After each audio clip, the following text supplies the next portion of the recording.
Assalamualaikum warahmatullahi wabarakatuh. Pernahkah kamu berpikir bagaimana jika seorang santri diberi tugas paling aneh dari kiainya? Bukan disuruh azan, bukan diminta menghafal kitab, bukan pula disuruh menyapu masjid, tapi mencari Allah di pasar.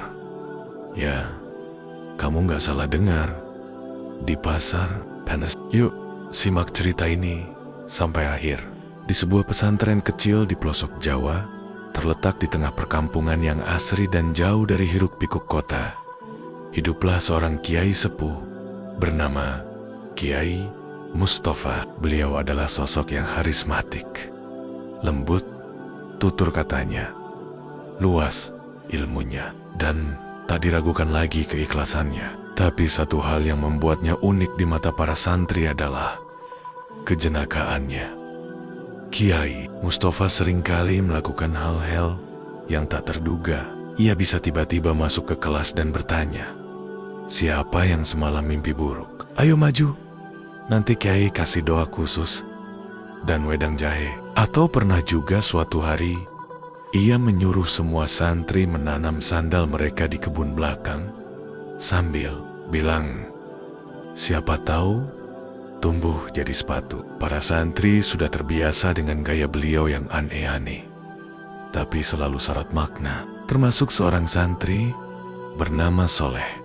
Usianya kira-kira 20 tahun, bertubuh kurus, berkulit sawo matang, dan memiliki wajah yang selalu tampak serius. Ia dikenal rajin, tak pernah telat salat berjamaah, hafal banyak doa, dan sangat patuh pada gurunya. Tapi ada satu kelemahan Soleh, dia gampang panik kalau diberi tugas mendadak. Dan hari itu, pagi-pagi sekali, entah kenapa, Kiai Mustafa memanggilnya secara pribadi. Soleh yang sedang menyapu halaman pesantren pun segera melangkah cepat ke serambi rumah Kiai. Sandalnya agak longgar, jadi terdengar bunyi slek-slek setiap kali ia berjalan tergesa-gesa. Di hadapan Kiai Mustafa, ia menunduk penuh hormat. "Inggih, Kiai, ada yang bisa saya bantu?" tanyanya sopan. Kiai Mustafa duduk santai di kursi bambu, memegang cangkir teh hangat. Beliau menatap Soleh dengan senyum khasnya yang hangat. Tapi ada sedikit guratan misteri di wajahnya hari itu. "Le, hari ini aku punya tugas penting untukmu," ucap beliau tenang. Soleh langsung tegap. "Siap Kiai, mau diminta nyapu masjid, bersihin kandang kambing, atau ke rumah Pak Lurah pun saya siap." Kiai Mustafa terkekeh. "Enggak Le, aku mau kamu pergi ke pasar." Soleh langsung mengangguk. Oh, ngantenin ibu Nyai belanja ya Kiai?" "Bukan," jawab sang Kiai sambil menyeruput teh. "Ambil titipan pesantren? Atau beli kitab?" "Bukan juga," jawab beliau lagi. Soleh mulai bingung. "Terus, saya disuruh ngapain ke pasar Kiai?" "Cari Allah di pasar," jawab Kiai Mustafa santai, seperti sedang menyuruh membeli cabai atau tomat. Soleh langsung terdiam, alisnya bertaut. Ia merasa seperti salah dengar, tapi setelah memandangi wajah kiainya selama 3 detik, ia tahu itu bukan candaan. "Maksudnya, Kiai, cari Allah?" tanyanya pelan, hampir berbisik. Kiai hanya tersenyum. "Sudah, jangan banyak tanya. Pokoknya cari Allah di pasar. Bawa hatimu, bawa pikiranmu, dan jangan lupa bawa sandalmu. Jangan sampai hilang." Soleh ingin bertanya lagi, tapi matanya tertumbuk pada pandangan Kiai Mustafa yang penuh ketenangan. Tidak ada canda, tidak ada lelucon. Justru ada sesuatu yang dalam di balik perintah sederhana itu. Akhirnya, Soleh mengangguk patuh. Dalam hati, ia menggumam, "Insya Allah, Kiai." Setelah pamit, Soleh berjalan ke asrama, mengambil peci, membawa tas kecil, dan mengenakan sandal jepitnya yang sudah agak aus. Teman-temannya bertanya, "Mau kemana, Le?" Tapi Soleh hanya menjawab, Disuruh Kiai ke pasar. Ia tidak sanggup menjelaskan lebih dari itu. Takut dianggap aneh sendiri. Perjalanan ke pasar, ia tempuh dengan berjalan kaki. Jaraknya tidak jauh, sekitar 2 kilometer, melewati sawah, warung kopi, dan ganggang, camp. Tapi perjalanan itu terasa lebih panjang dari biasanya, karena pikirannya dipenuhi pertanyaan. Bagaimana caranya mencari Allah di pasar? Sesekali ia memandangi langit. Ya Allah, Kiai nyuruhku cari Engkau. Tapi Engkau kan maha hadir. Apakah ini semacam ujian batin? Atau semacam sandiwara sufi? Pikirnya. Ia mengingat pelajaran tasawuf yang pernah diajarkan Kiai tentang bagaimana Allah tidak hanya hadir di sajadah, tapi juga dalam setiap gerak manusia, dalam detak jantung, dalam napas yang tak terasa, dalam senyum dan air mata. Tapi tetap saja di pasar, tempat yang penuh dunia, tempat di mana orang tawar-menawar, tempat kebisingan, bukan ketenangan. Apa iya Allah bisa ditemui di situ? Akhirnya ia sampai di pasar. Suasana sudah ramai. Tukang parkir sibuk mengatur kendaraan. Penjual sayur berteriak, menawarkan dagangan. Anak kecil menangis. Seorang pemuda mendorong gerobak penuh buah. Seorang ibu menggandeng 2 anak sambil membawa kantong belanja. Semua sibuk. Soleh berdiri di pinggir pasar. Ia menatap ke dalam, menarik napas dalam-dalam, lalu melangkah masuk. Langkah pertamanya terasa aneh. Ia tidak sedang berbelanja. Ia tidak tahu apa yang harus dicari. Yang ia bawa hanyalah niat dan perintah dari Kiai. Satu-satunya hal yang ia pegang adalah cari Allah di pasar. Ia berjalan pelan. Matanya awas memperhatikan sekitar. Ada tukang sayur yang sedang membereskan cabainya. Ada penjual ikan yang bercanda dengan pelanggan. Ada anak muda yang dengan sabar membantu ibunya mengangkat karung beras. Ada pula seorang nenek tua yang duduk sendiri, hanya membawa segenggam pisang. Soleh memandangi mereka satu persatu dan coba menemukan sesuatu. Mungkin tanda, mungkin petunjuk, tapi semakin dia mengamati, semakin hatinya jadi tenang. Padahal sebelumnya ia panik. Ia berhenti sejenak di depan penjual nasi pecel, melihat seorang bapak tua yang menyerahkan uang 5.000 sambil berkata, "Saya cuma bisa beli ini, Bu. Sisanya nggak usah pakai lauk." Tapi penjual itu malah menambah lauknya dan berkata, "Nggak apa-apa, Pak. Allah yang cukupkan." Soleh tertegun. Ia melanjutkan langkah. Kali ini ke arah penjajah mainan anak-anak. Seorang ibu muda sedang membelikan mainan untuk anaknya. Padahal wajahnya terlihat lelah. "Ibu capek, Nak. Tapi kalau kamu senang, Ibu ikut senang," katanya lembut.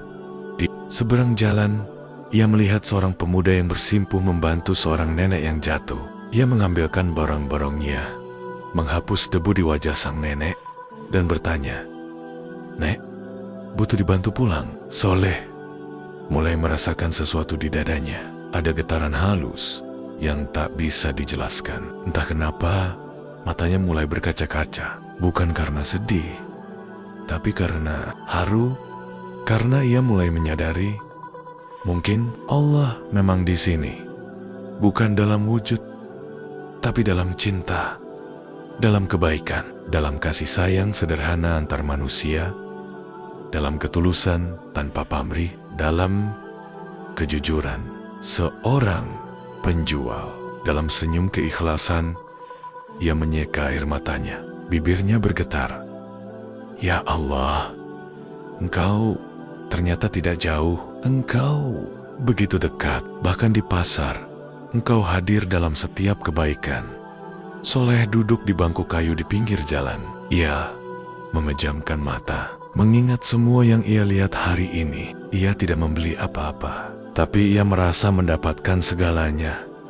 Tiba-tiba ia tersenyum sendiri. Lucu juga, pikirnya.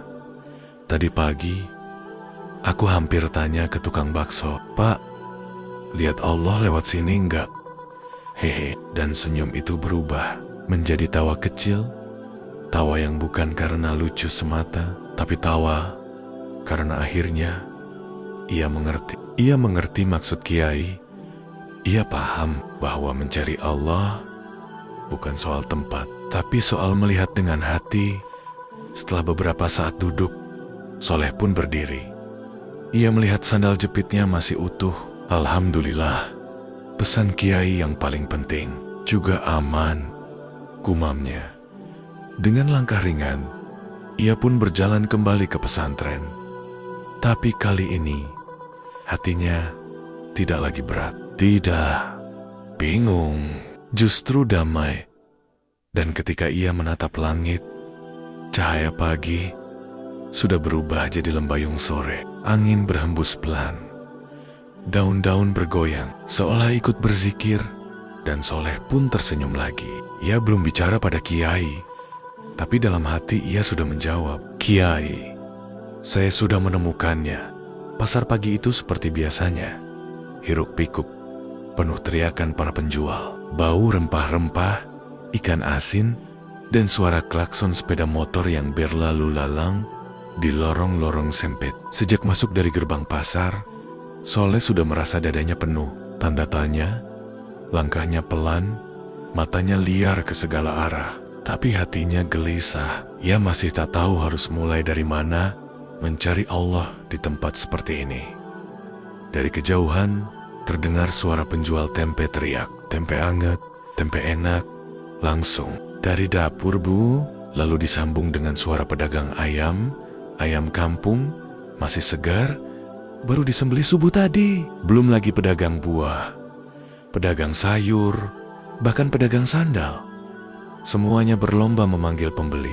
Di tengah keramaian itu, terdengar juga suara tangis anak kecil yang merengek karena tidak dibelikan balon. Ibu si anak sibuk menawar harga cabai, sementara si bocah merengek tak berhenti. Suara ayam berkokok dari kandang gerobak menambah semarak. 1-2 motor nyelonong lewat dengan klakson nyaring.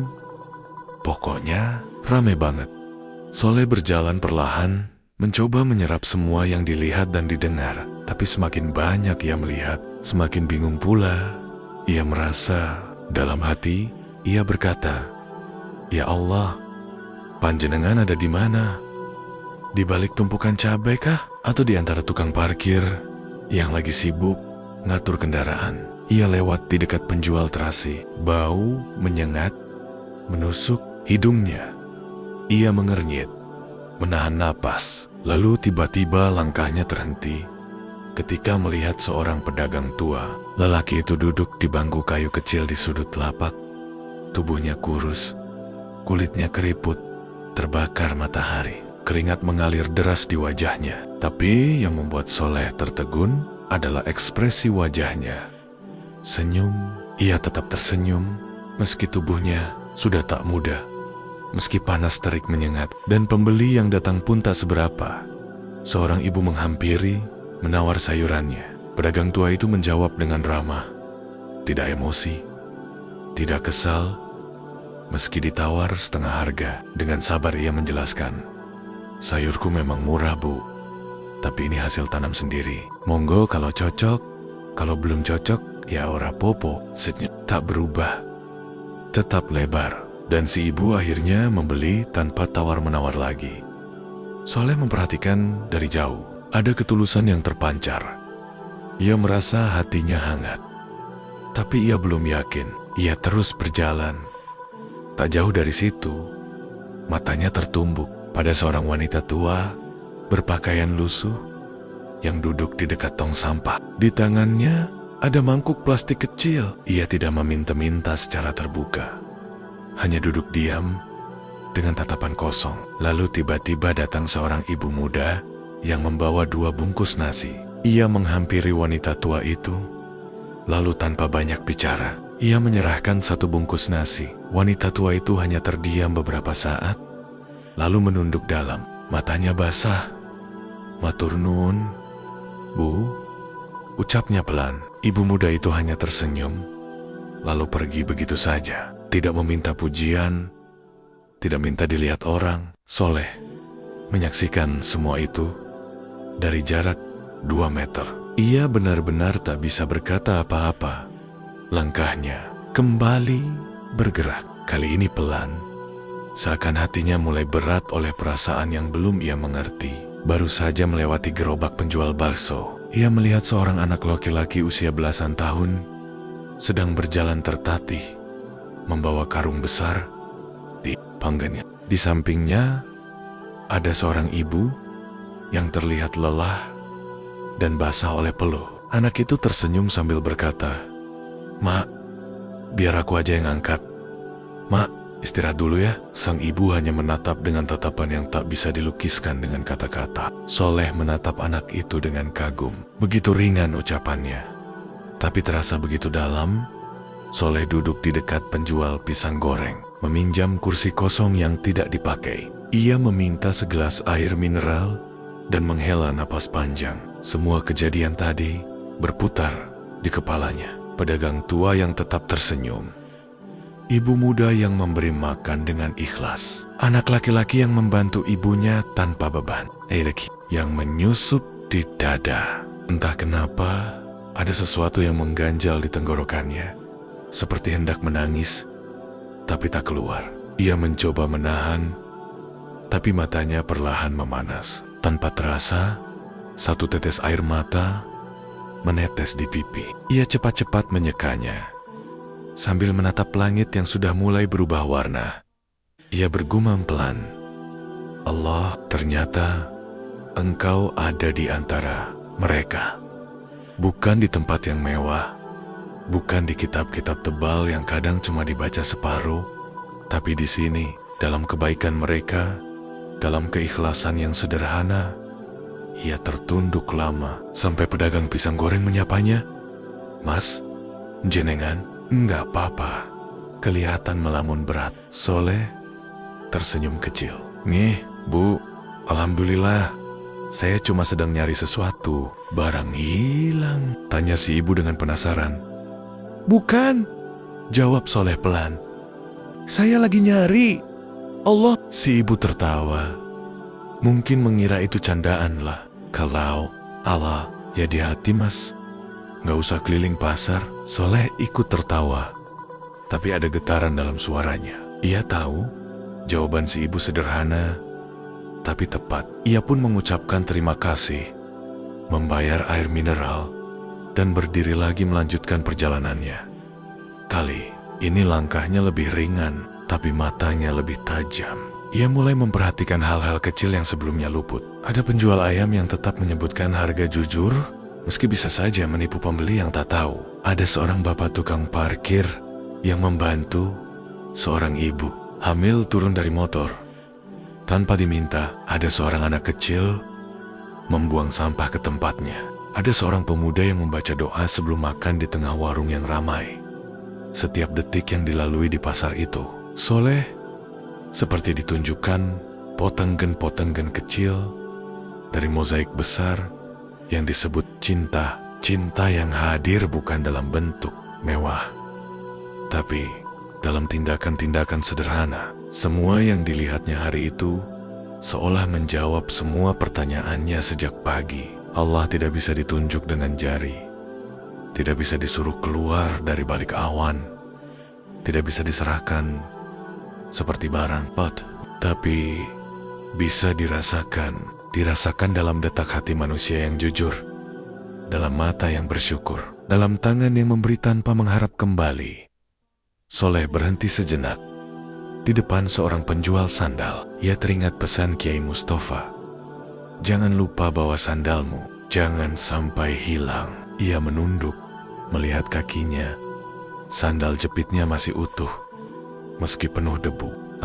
Ia paham, sandal bukan cuma benda yang menjaga kaki, tapi juga simbol bahwa dalam perjalanan mencari Allah, kita tetap harus berpijak pada tanah. Jangan sampai kehilangan dasar, jangan sampai melupakan dunia ketika mencari akhirat. Ia menatap ke sekeliling. Sekali lagi, ramainya pasar, ributnya suara, tak lagi membuatnya bingung. Justru semua itu kini seperti zikir yang tak bersuara. Allah memang maha hadir, Bahkan di tempat seperti ini, bahkan di tengah tawar-menawar, jerit bayi, dan panas yang menyengat, Soleh lalu berjalan keluar pasar. Ia tidak membawa apa-apa secara fisik, tidak membawa belanjaan, tidak membeli kitab, tidak memotret kejadian, tapi ia tahu hatinya pulang membawa banyak, terlalu banyak. Bahkan mungkin lebih dari yang bisa ditampungnya saat ini. Ayah tahu, ini bukan perjalanan biasa. Ini adalah perjalanan batin, perjalanan mencari Allah dengan cara yang tidak biasa.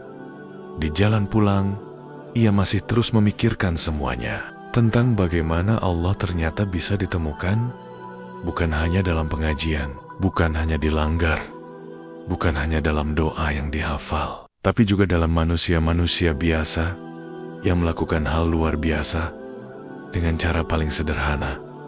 Ia tertawa sendiri ketika mengingat dirinya tadi pagi yang hampir saja bertanya ke tukang bakso, "Pak, lihat Allah lewat sini nggak?" Kini ia tahu, ia tak perlu bertanya itu karena jawabannya sudah ia lihat dengan mata kepalanya sendiri berkali-kali di berbagai bentuk, dalam berbagai wujud cinta dan kepedulian.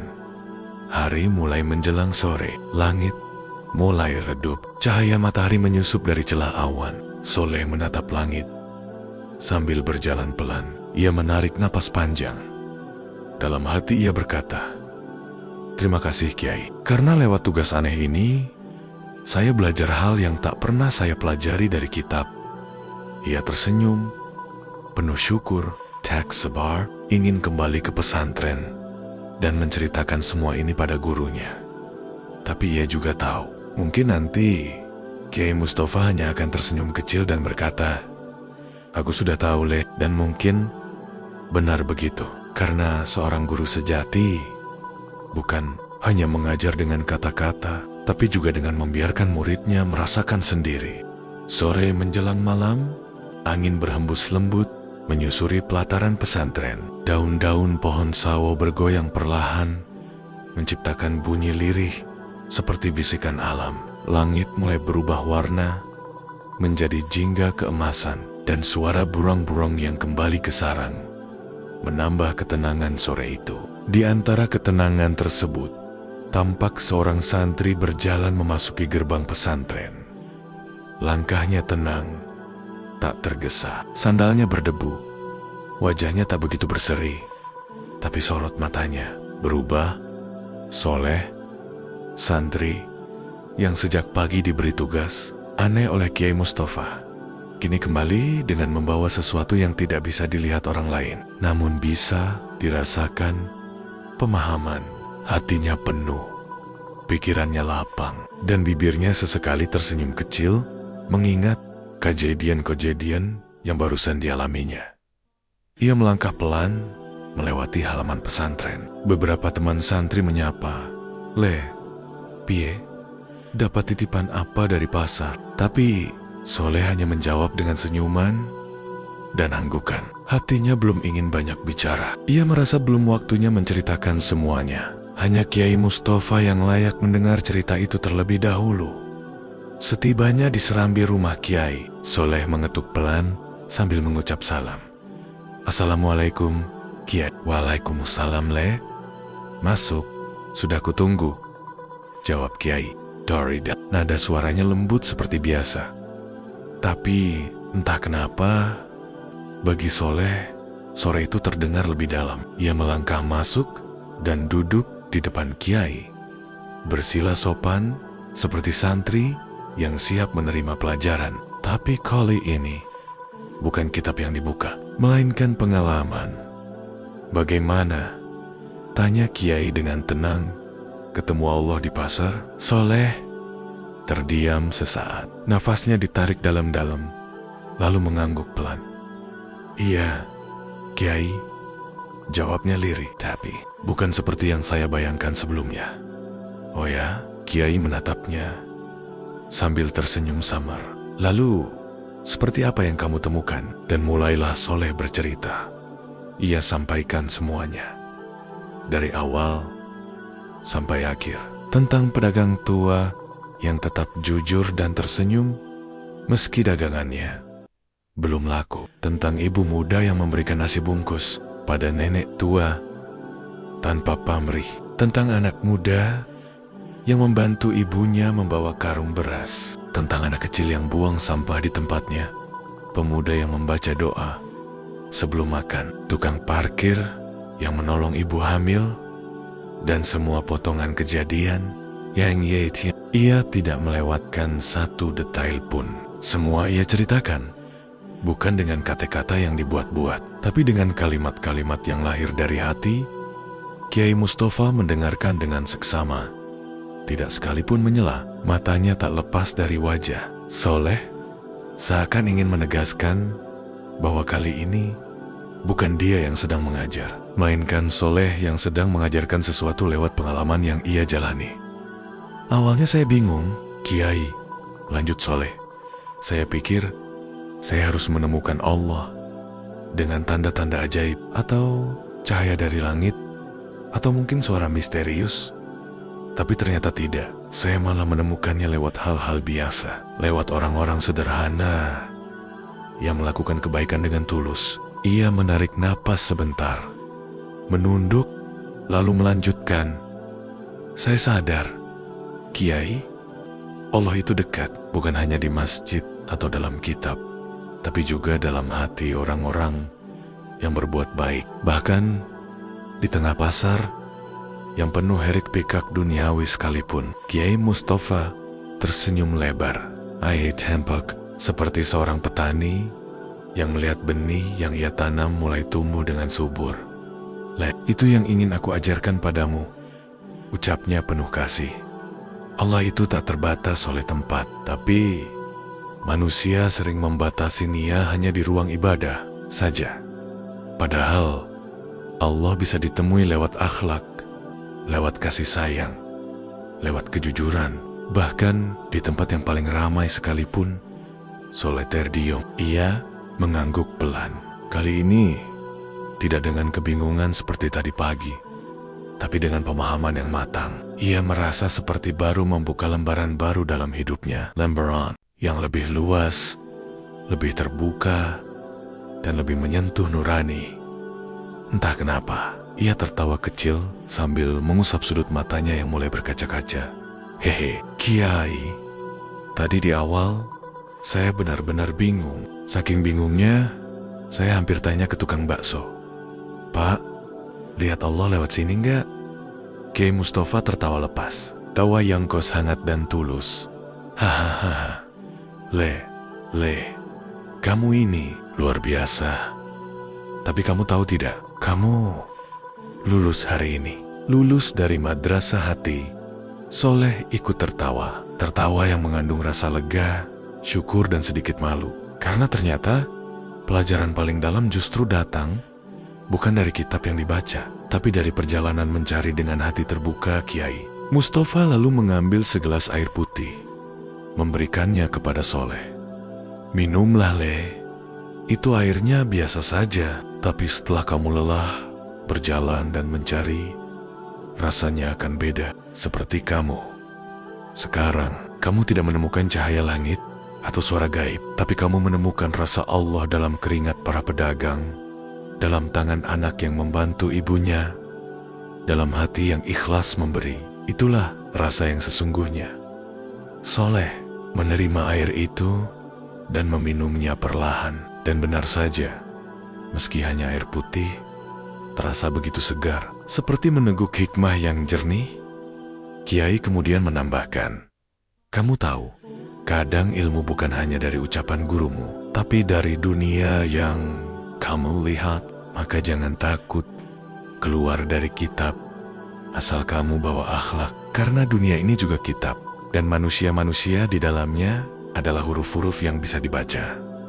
Soleh mengangguk. Kini, ayah benar-benar mengerti. Semua yang ia alami hari ini bukanlah kebetulan. Itu semua adalah pelajaran hidup yang dikemas dalam bentuk paling tidak terduga. Ia merasa bersyukur punya guru seperti Kiai Mustafa. Guru yang tak hanya menyuruh menghafal, tapi juga mengajak merasakan. Guru yang tidak hanya mengajar lewat kata, tapi lewat makna. Terima kasih Kiai, ucapnya pelan.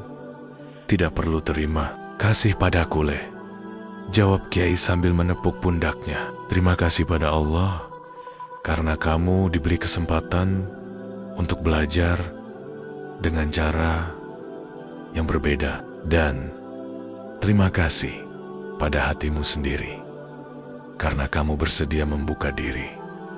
Malam pun turun perlahan. Suara azan maghrib mulai terdengar dari masjid pesantren. Angin bertiup membawa kesejukan. Kiai dan Soleh sama Sima bangkit dari tempat duduk. Mereka berjalan menuju masjid. Langkah mereka bersamaan, tapi di dalam hati masing-masing ada ketenangan yang tidak bisa dijelaskan dengan kote-kota. Dalam hati Soleh, ia berbicara dengan Allah. Ya Rob, Engkau benar-benar maha dekat. Bahkan saat aku tak tahu harus mencarimu di mana, ternyata Engkau sudah lebih dulu menunggu. Langkah Soleh ringan, seolah tak ada lagi beban dalam hidupnya. Ia tahu perjalanan ini belum berakhir. Masih banyak pelajaran hidup lain yang menunggu. Tapi setidaknya hari ini ia sudah memulai dengan langkah yang benar. Langkah menuju pemahaman, bukan hanya hafalan. Langkah menuju hati yang benar-benar mengenal Allah, bukan hanya menyebut nomania.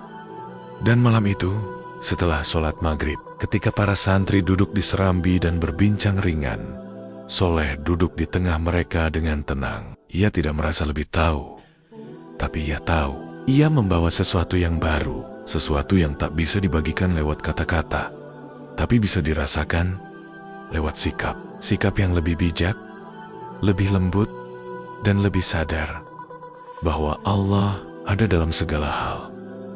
Entah cerita ini benar atau hanya fiksi. Yang jelas, dalam setiap hiruk-pikuk dunia, Allah tidak pernah pergi. Hanya kita yang sering tak menyadari kehadirannya. Dan kadang perlu satu langkah keluar dari zona nyaman untuk melihat bahwa Allah hadir dalam kebaikan-kebaikan sederhana yang sering kita abaikan. Wassalamualaikum warahmatullahi wabarakatuh.